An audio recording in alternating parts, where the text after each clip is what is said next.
Alrighty, guys. Happy Thursday to everybody. I told you I'd give you some more information about where we were as far as quarantining and contact tracing, and so I'll give you an update there.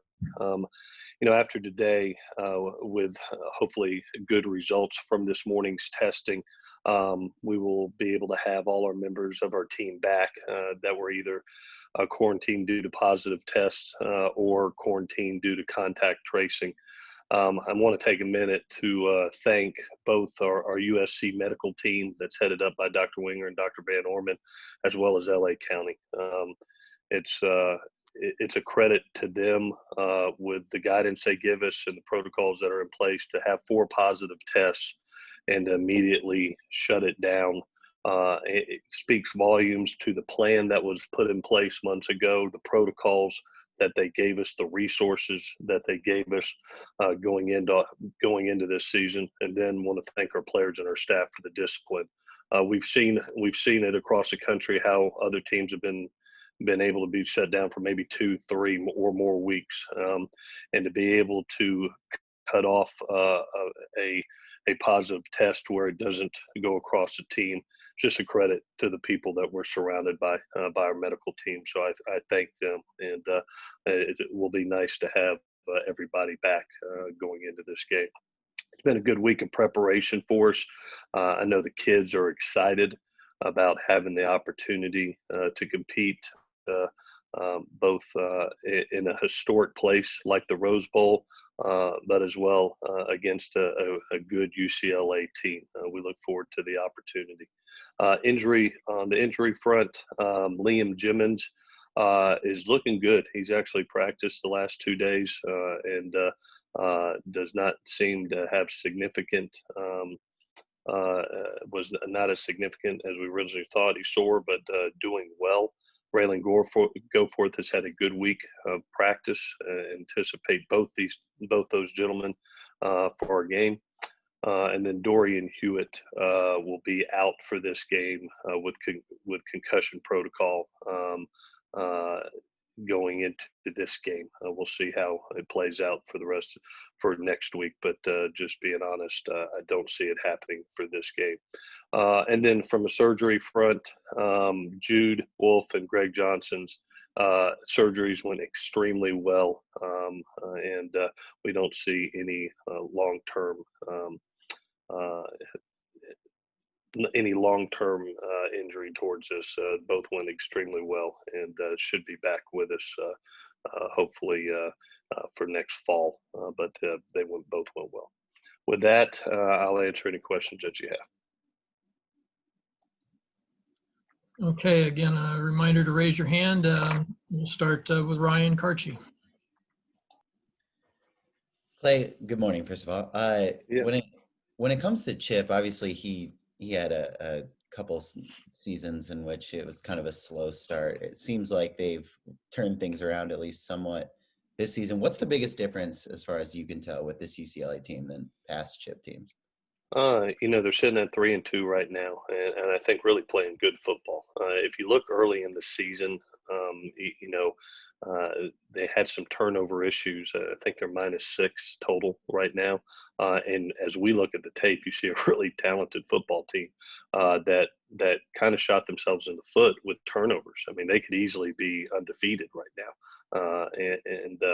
You look at that. You look at the Colorado game, and you look at the Oregon game, and both were significant turnovers that led to points. The Oregon game, the pick 6 touchdown right before half, what I thought was a significant play, as well as, in the Colorado game, there were 2 turnovers inside the 10-yard line going in. That was really the difference in the game. If not, they're kind of sitting here maybe in our position, looking for one win to try to win the South. But Chip's obviously a brilliant offensive mind. He always has been.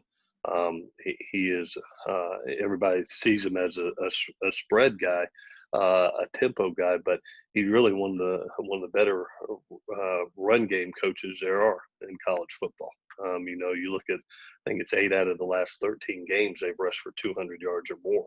And he really tries to stay ahead of the sticks and not having negative yardage plays, and does a good job with that. And with the guys that he has in the backfield with DTR and Felton, as well as Britton, he's got a talented backfield that he's doing a lot of good things with again this year in the run game. Okay, Adam Grossbard. Clay, how different does this rivalry week feel without students on campus? Are the statues and Trojan Sword even like wrapped up and protected like usual years? Yeah, I'm actually going to see. They're having an honorary Trojan Knights function today. That I'm going over to see our Trojan Knights, and we're actually bringing the victory bell out to practice today to kind of go through the history of it with our younger players that are just coming on board, and to try to make it as traditional as we can. This is a different year.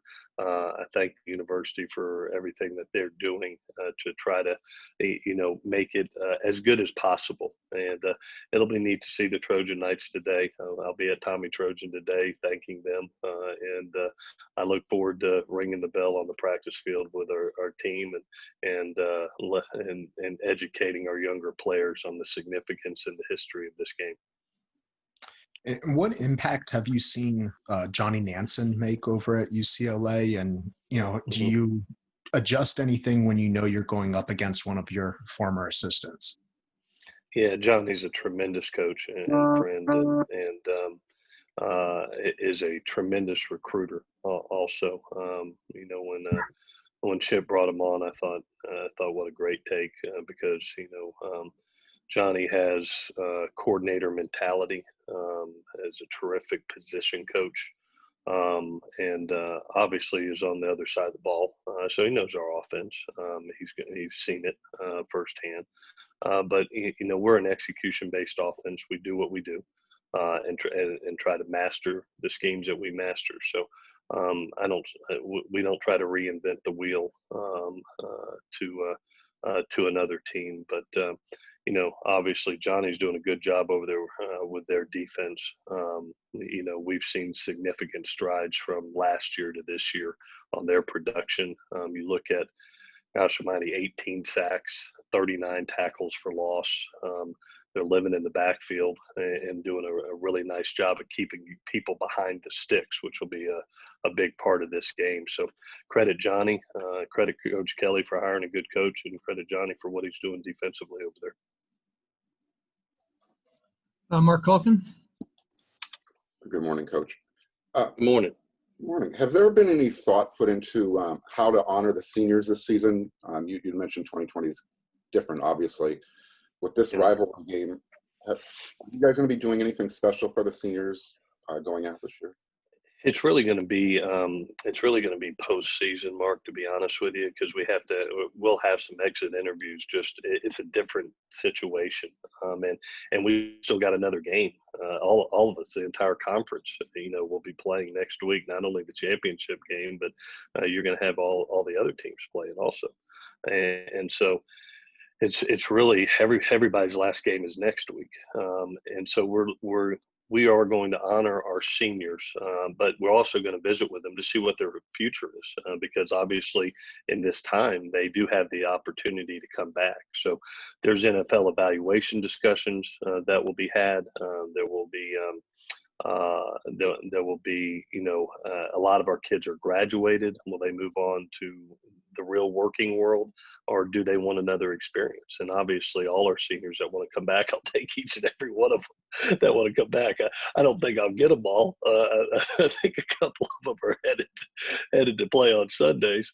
But it is a little bit different. And so we're going to honor postseason, whether it's at an awards banquet or whether it's with a special senior gift that we do. But it's just a little different with their parents not being here, fans not in the stands. It's just a different year. So, but we do have plans to honor them postseason. Thanks for that question, Mark. I haven't had that one yet. I'm glad people know that. We'll jump to shotgun. Clay, obviously you guys have an opportunity to play your way into the Pac-12 championship game. Is that a topic of discussion this week for the team?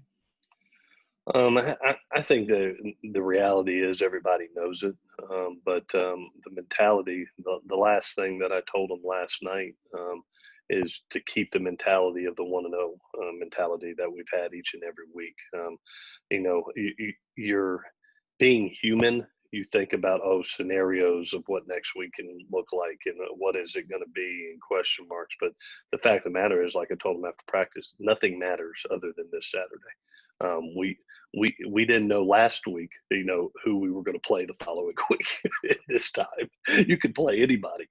So let's just worry about Saturday. And I can't tell you who we'll play next week, really, to be honest with you. So we just need to worry about having a great opportunity to go to the Rose Bowl, play the game we love, in a great crosstown rivalry, and just try to get 1-0 on the week. And that's what these kids have done. They've poured themselves into each and every week, and we've got to keep the discipline of doing that again. And naturally, human nature does take over a little bit, but you got to try to fight it out and say, I know the importance of this game. I know the significance of this game for our season. But our job at the end of the day is to go 1-0 on the week. And then obviously you got an opportunity to see some more players on the defensive side last week in the second half. Did either reserve defenders, either from the package that you used or from that time at the end of the game, kind of stand out and to show you that they needed some more playing time? One of the guys there's two gentlemen that stood out to me as far as when they come in, there's no drop off of production. One is ITS, having the availability come in and give us the plays that he's giving, and there's no lack of production whatsoever. So it gives us the opportunity to give OG a break or give Chris a break. Or like you saw, I think we actually had to move Chris into nickel one time in that game, and we were able to put ITS, and nothing changed. The other guy that I'm extremely thankful for, and he's come into games backing up Greg, but then he was significant in our dime package, and now he's going to get the opportunity to start as Maxell. Max has just had a tremendous season and a really consistent season. So those two kids, I thought, really stood out to me. And then the guy that is probably under the radar for everybody but just keeps on putting up numbers is Nick Figueroa. I mean, we talk about all the big stars, but the guy that's just playing as good a ball as anybody out there just happens to be Nick. And so those are probably the guys I'm most appreciative of because of just their consistency of play throughout this season. Then when ITS, has he worked his way back into being a part of that three-man rotation with them? No, obviously coming back from the knee injury from the Holiday Bowl, he was a little bit behind the other two guys. Yeah, when he came in, and obviously he worked extremely hard, and I'm going to look at my sheet here real fast. But I think he's averaging giving us about 20 plays a game, which is and doing and that's just defensive plays, not special teams plays. But he's one that I think is doing an absolutely wonderful job. And let me give you like last week. Here's a good example. Arizona game, he's got 17, Arizona State 17, and last week it's a tremendous opportunity because of injury, and gets 57 and really plays extremely well. So he's a kid that I'm proud of because I know anytime that you have a major knee injury and you're coming back from that, there's a confidence level that has to be built up. He built up that confidence level in training camp, competed, was put behind Chris and OG in the rotation, but still making plays. And every time he went in there, there's no drop off. And that's what you want, from that next guy up. And then last week, you look up and gosh almighty, it's 57 plays. And he really is a star, really not giving up anything, so proud for him. He's a valuable member of our defense and what we're trying to get done. Back to Ryan Karchi. Clay, there was a lot of uncertainty about the direction of the program just in general at this time last year. What would it mean to you, and what do you think it would say about the program in general to just come out of this bizarre regular season and be 5-0 and in the Pac-12 title game? Yeah, I think you're only as good as the people that surround you, and I'm very thankful for our staff and our players. Like I told them, there's some dates that I'll never forget walking out of this building March 15th with it just being the unknown of what's going to happen next, and not knowing we wouldn't be back in the building till July 6th. And stepping in July 6th and being so happy just to walk in the building. And then the unknown of what a season's going to look like, and kids just training and preparing, not knowing what the future, where we're going to play in the fall, where we're going to play in the winter, where the spring, where we're not going to play, and just have the mental toughness and the discipline to show up to work every day in preparation for a mission that and a goal of winning a championship. And so to see that group of men, do that on a day-to-day basis, and be at kind of the top of the mountain right now in a very important game, it makes you proud. It makes you proud of the guys that surround you, and thankful for a Todd Orlando and a Graham Harrell and a Sean Snyder as coordinators that are doing an amazing job offense, defensively, and special teams wise. It makes you thankful for our senior leadership and our veteran leadership to truly have our culture, which is a toughness, a discipline, and a unity to get through some regular adverse times in 2020. And here we sit with a chance to accomplish a goal. Am I thankful to them? Yes. Am I proud for them? Yes. Am I extremely thankful to be associated with each and every one of them? Without question. And so it's going to be one of those seasons. Hopefully, we accomplish our goals. It'll be one when you're 80 years old. You'll look back and say, man, I'll never forget that group of men and what they meant to us and to our university that year, and the toughness and discipline that they had. Do you feel like you guys have proven that the program is heading in the right direction? I'll leave that up to y'all. That's y'all's job. My job is to win football games and raise kids, and so I'm going to concern myself with my job. But y'all do a pretty good job of that, so I'll let y'all do it. Okay, we'll go to Antonio. Clay, you have the UCLA game this week and potentially an important game next week. Has it felt different juggling early signing period this year with those responsibilities?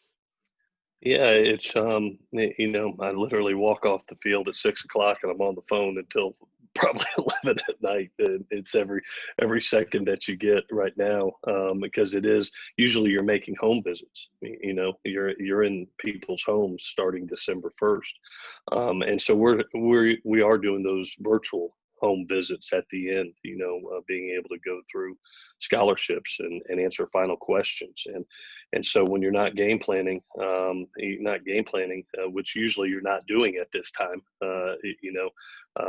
you're usually traveling across the country on airplanes, trains, and automobiles to get homes. It is a little different. And if you're not doing media and not game planning and not on the practice field, you usually got a phone or an iPad duct taped to your head, and you're talking to the people that you hope you bring into your family. So it is a little bit different, and it does take time, but the greatest gift you can give somebody, especially somebody you're trying to get to be a part of your football family, is your time. That's the greatest gift you can give them. So, it's a grind right now, and our coaches are doing a good job of living in that grind and loving the grind. You got to embrace it. And so it's a very important 2 weeks for us. I mean, you think about it, we've got a UCLA game this Friday that we're trying to win a Pac-12 South Championship first signing day next Wednesday, and then and hopefully a championship game. So it's a very important 2 weeks for us. Shotgun, you have another question? Hey, Clay, talking about those in-home visits, is there limits like there normally is, on the amount that you're allowed to make with them? And how do you kind of make a Zoom in-home visit different than your normal kind of conversations that you're having with a player? Yeah, I always like, when we go do a home visit, it's usually me, and it's me and the family having the opportunity to sit down and just be real and be genuine and be able to answer any reservations they have, any questions that they got, what the future looks like, being able to go through scholarships and letters of intent. What do they mean? The recruiting process is a lot of hype, a lot of times, but when it gets down to the end, there's got to be a genuineness of you taking care of their son, whether it's 3,000 miles away on the other side of the country, or whether it's right here, whether it's a guy that you can't wait to get into your program and develop, or whether it's the all world kid. It's that last finals conversations that could be critical in the kid going one way or the other, and you have to take the time to be able to do that. And so, for us, it's a one-on-one opportunity with me. The coaches have done an amazing job throughout the spring and throughout the fall. But at the end of the day, I like an intimate conversation with just the parents, the player, and myself, and truly having a heart-to-heart and an honest and clear and transparent conversation on what their questions are and answering them to see if it's the right fit for that student athlete. Is there a specific limit? Does NCAA limit it? The fact that you're able to have those visits, because normally you're limited. No, because of the technology right now, Shotgun, it's considered a phone call basically. Okay. And we're unlimited in phone calls. So obviously you call kids all the time, but this is just a specific period where we plan about 30 minutes to an hour's worth of time to be able to, and sometimes it goes longer than that. I've been on a couple that have been hours, but it's just the opportunity to be able to sit down and say, okay, let's put it all out on the table, and let's truly answer the tough questions, and because of it being more intimate, they're a little bit more relaxed in, hey, coach, I really need to ask you this, rather than having all the staff there and all these people. It's the parents. It's the ones that at the end of the day are going to help a young man make a decision, which is 99.9% of the time the parents and the young man, and just giving them a clear and transparent picture of what their life at USC will be like and what their role will be. Okay, Clay, no more questions here. Media, thank you for joining us. Just a quick note that depending on what day we play next week, we might have to adjust our media schedule with you. We'll get that information to you as soon as that becomes clear.